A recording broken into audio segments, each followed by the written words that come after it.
ખેડાના ડાકોર અંબાવાડી પથિકાશ્રમ ખાતે 835 ત્રિવેદી મેવાડા સમાજ દ્વારા સમૂહ યજ્ઞનો પવિત્ર યોજવામાં આવ્યો અને અત્યાર સુધી લગભગ 2500 જેટલા બટુકોને વિનામૂલ્યે યજ્ઞોપવિત ધારણ કરવામાં આવી।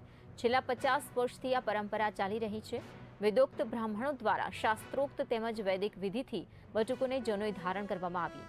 બ્રાહ્મણ પરંપરામાં યજ્ઞોપવિત એટલે કે જનોઈ ધારણ કરવાનું અત્યંત મહત્વ છે। તેને માત્ર એક દોરો નહીં પણ આધ્યાત્મિક અને નૈતિક જવાબદારીનું પ્રતીક પણ માનવામાં આવે છે। શાસ્ત્રો અનુસાર જનોઈ ધારણ કરવાથી વ્યક્તિનો બીજો જન્મ થયો ગણાય છે। પહેલો જન્મ માતાના ગર્ભથી થાય છે, જ્યારે બીજો જન્મ જ્ઞાન અને સંસ્કાર દ્વારા થાય છે। તેથી બ્રાહ્મણો દ્વિજ કહેવાય છે અને યજ્ઞોપવિતમાં મુખ્ય 3 દોરા હોય છે, જે 3 ઋણનું સ્મરણ કરાવે છે। સત્વ, રજ અને તમ ત્રણેય ગુણો પર નિયંત્રણ રાખવાથી પ્રેરણા આપવામાં આવે છે। જનોઈ ધારણ કર્યા પછી જ વ્યક્તિને ગાયત્રી મંત્રના જાપ અને વેદ અભ્યાસનો શાસ્ત્રોક્ત અધિકાર પ્રાપ્ત થાય છે।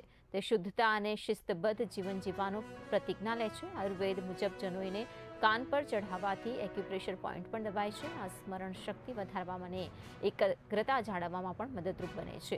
યજ્ઞોપવિત એ બ્રાહ્મણ માટે ખાસ સતત જાગૃત રહેવાનું માધ્યમ છે કે તેને સત્ય, પવિત્રતા અને જ્ઞાનનો માર્ગ ચાલવાનો છે। મારું નામ વિનય મધુસૂદન ભટ્ટ। વિનયભાઈ, યજ્ઞોપવિતનું વિશેષ મહત્વ અને મહાત્મ્ય શું કહેશો? યજ્ઞોપવિત સંસ્કાર બ્રાહ્મણ માટે બહુ વિશેષ મહત્વના હોય છે। એ બ્રાહ્મણ જન્મથી શાસ્ત્રમાં કેવું કીધું છે કે જન્મના જાયતે દ્વિજ કર્મના દ્વિજ ઉચ્યતે। બ્રાહ્મણ જન્મથી જો બ્રાહ્મણ બની જાય છે, પણ એના કર્મથી દ્વિજત્વ તેને પ્રાપ્ત થાય છે અને દ્વિજત્વ પ્રાપ્ત કરાવવા માટે તેને યજ્ઞોપવિત સંસ્કાર અર્પણ કરવામાં આવે છે। એ યજ્ઞોપવિત સંસ્કાર તેને ધારણ કરવામાં આવે, એ સંસ્કારના ઉપનયન એટલે યજ્ઞોપવિત ધારણ કરાવવામાં આવે ત્યાર પછી વેદ મંત્ર ભણવા માટે તો તેને અધિકાર પ્રાપ્ત થાય છે। સાથે સાથે તેને યજુર્વેદ ભણવા માટેનો તેને અધિકાર પ્રાપ્ત થાય છે। એવું યજ્ઞોપવિતનું જનોઈનું વિશેષ મહત્વ શાસ્ત્રની અંદર બતાવ્યું છે। હું રોહિતભાઈ જમેતરામ જોશી, પ્રમુખ 835 ત્રિવેદી મેવાડા બ્રાહ્મણ પંચ। રોહિતભાઈ, આજે યજ્ઞોપવિત છે 835 ત્રિવેદી મેવાડા દ્વારા, શું પ્રયોજન, શું કહેશો?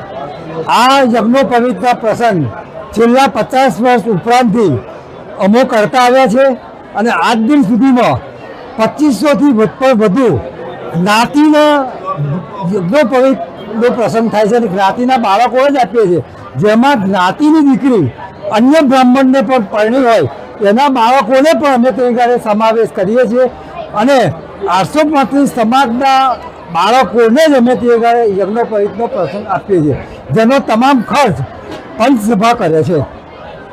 કઈ રીતે બાળકો આજે કેટલા છે અને શું કહેશો? આજે કુલ જ્ઞાતિના 10 બાળકો છે।